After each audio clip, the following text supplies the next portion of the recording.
Coucou la famille, bienvenue sur la chaîne. Heureux de vous retrouver aujourd'hui pour une nouvelle vidéo. Le Barça, remporte la finale de la Coupe du Roi 3 buts à 2. Le Barça qui s'est imposé aujourd'hui est franchement une victoire entièrement méritée de la part du Barça. Le Barça a tout simplement été extraordinaire pendant toute cette rencontre. Mais je tiens à parler, surtout pour moi, fan du Real Madrid, que je considère ce match-là comme étant une victoire personnelle. Pourquoi?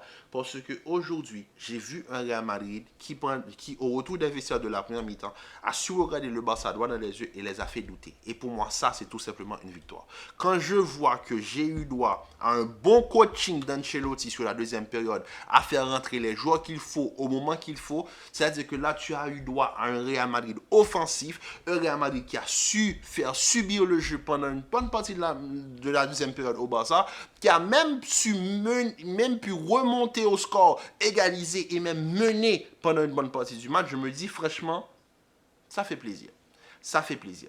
En tout cas, la famille, bon, comme je l'ai dit, félicitations aux Catalans pour la victoire. Pour moi, elle est entièrement méritée. Le Barça est tout simplement la meilleure équipe d'Europe et ils l'ont prouvé aujourd'hui. Même quand ils ne sont pas forcément, ils n'ont pas la fraîcheur du début de saison, le Barça, ils sont quand même une équipe solide. On le voit. La défense Inigo Martinez-Cubarsi, franchement, elle est exceptionnelle. Ça me donne des airs de Piqué Puyol. Comme de l'autre côté, Rudiger Asensio, ça m'a donné des airs de Pepe Ramos. Quand j'ai vu le match d'aujourd'hui, j'ai vu l'intensité qui a été mise des deux côtés. Ça a fait extrêmement plaisir. Et ça annonce la couleur pour les prochains matchs, dont le prochain Classico, qui pour moi va être décisif pour la Liga. Mais aujourd'hui, en finale de Coupe du Roi, on a su regarder le Barça droit dans les yeux, et ça fait plaisir, parce qu'en début de saison, on se rappelle, les deux premiers Classicos, ça a été quand même deux raclés. Aujourd'hui, on a su regarder le Barça, on a su montrer qu'il y a une certaine équivalence entre nous deux. Oui, forcément, il y a le Barça qui est un tout petit peu supérieur que le Real, parce qu'aujourd'hui, le Barça gagne, mais vraiment, c'est circonstanciel. Hein. Le but de Ferran Torres, c'est circonstanciel. Pourquoi je dis que c'est circonstanciel? Parce que tout simplement, le but vient d'une erreur de Thibaut Courtois. Thibaut a fait une erreur que Thibaut ne fait pas d'habitude. C'est-à-dire la sortie de Thibaut Courtois, elle est pas bonne. Elle n'est pas bonne du tout. Elle est catastrophique. Thibaut se met dans la course de Rudiger. Rudiger n'arrive pas à redresser sa course. Ferran prend l'information. Il frappe la balle. Rudiger essaie de redresser sa course, mais c'était déjà trop tard. La balle était déjà entrée dans les buts. Il n'y a rien à faire. Mais moi, je dis juste une chose, c'est Thibaut Courtois qui fait une erreur. Ensuite, la frappe de Koundé. Mais voilà quoi. C'est anticipation d'une passe de Modric. Brahim Diaz fait tout ce que fait le Real d'habitude, c'est-à-dire au lieu d'attaquer la balle, de venir chercher la balle, il recule et essaie de prendre la balle sur la largeur.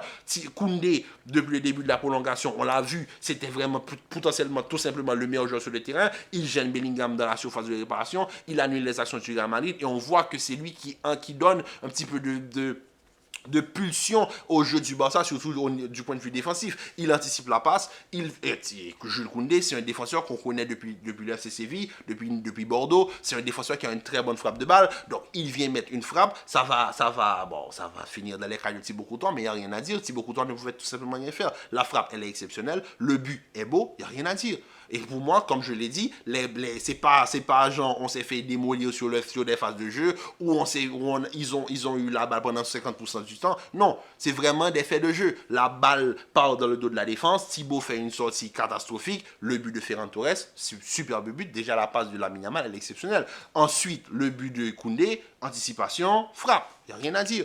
Mais moi, dans le jeu, aujourd'hui, j'ai pas senti un Real qui subissait trop le jeu. Oui, effectivement, surtout en deuxième période, on a eu droit à des phases de 3 contre 2, etc. Parce que le Real Madrid était dans une optique d'être une équipe ultra offensive. Mais quand même, dans ces phases de 3 contre 2, j'ai pas senti un Real qui a voulu flancher. Au contraire, j'ai trouvé un Real Madrid solide. Un Real Madrid qui était resté dans l'optique, malgré qu'ils subissaient certaines actions, ils étaient dans l'optique de faire mal, de monter, de jouer très haut. Et ça, c'est déjà une victoire pour moi, fan du Real Madrid. Parce qu'aujourd'hui, on a commencé le match catastrophique, comme je l'ai dit. Au niveau du pressing, au niveau de l'intensité, le Barça était tout simplement la meilleure équipe. Il le fait de mener à la mi-temps. C'est tout simplement logique. Le but, le délice, je sais pas, le joyau que met Pedri. Mais franchement, si tu aimes le football, tu aimes Pedri. Tu vois Pedri, il n'y a rien à dire. Il vient fouetter un ballon qui va en lucarne. Il n'y a rien à dire. Pedri est tout simplement exceptionnel. Il a joué un très bon match de football aujourd'hui. Et puis, dans la première mi-temps, le fait que le Real jouait vraiment en bloc bas, à ne pas mettre de pressing, Pedri et Frenkie de Jong, ils se sont fait plaisir en première mi-temps.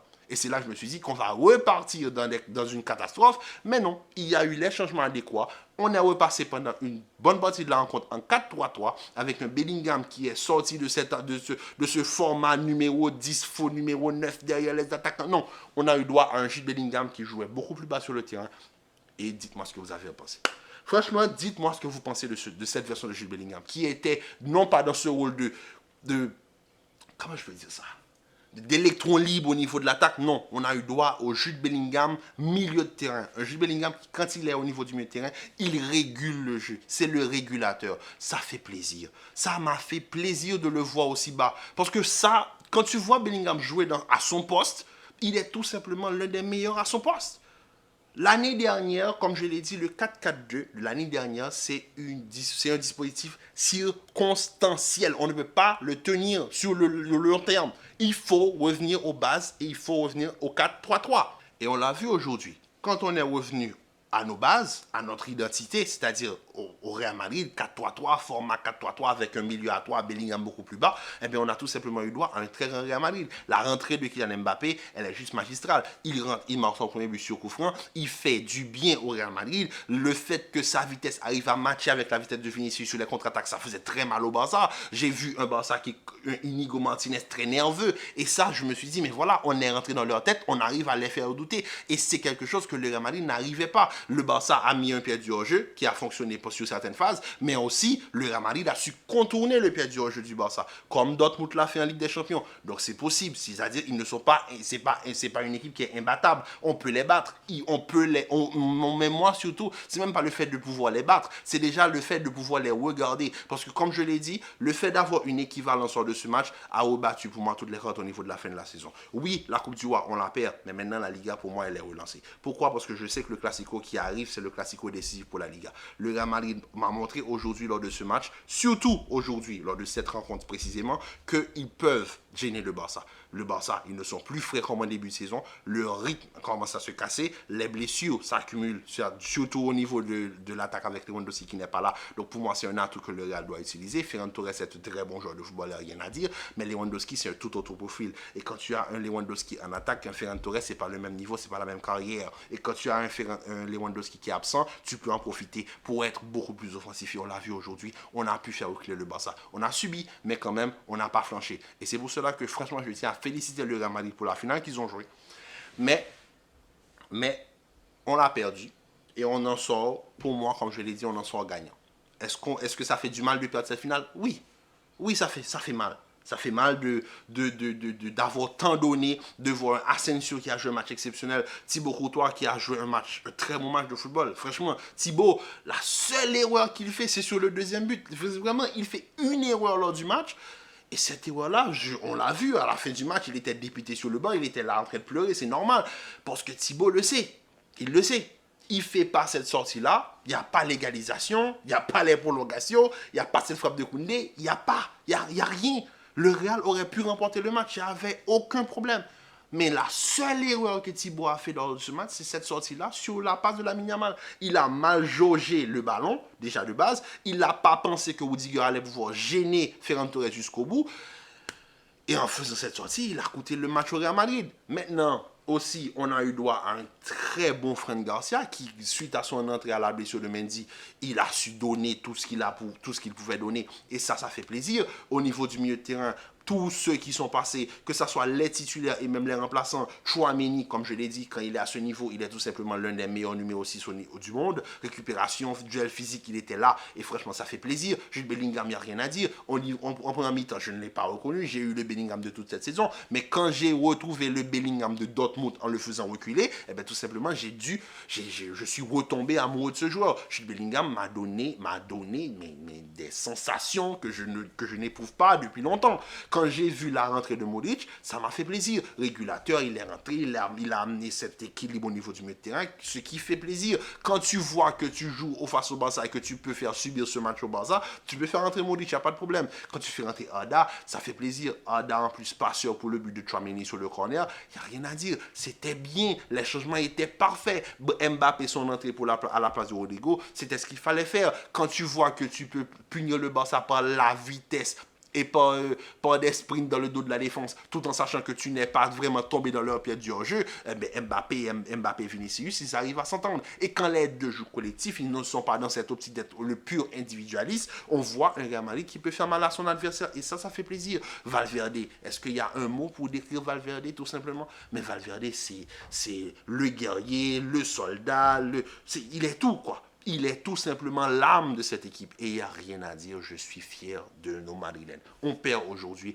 mais pour moi, on en sort gagnant. Pourquoi? Parce qu'on a montré au Barça que cette sensation de supériorité qu'ils pensent avoir, oui, ça peut se quantifier au niveau des matchs qu'ils ont gagnés cette saison. Mais moi, je dis juste une chose. Au niveau de la mentalité, ce qu'ils m'ont donné aujourd'hui, ça m'a donné une envie, mais une excitation pour le prochain Classico qui sera décisif pour la Liga, que je pense que j'ai jamais atteint cette saison. Franchement, je pense que j'ai jamais atteint ce niveau parce qu'aujourd'hui, le Real a tout simplement montré au Barça qu'ils peuvent les regarder droit dans les yeux.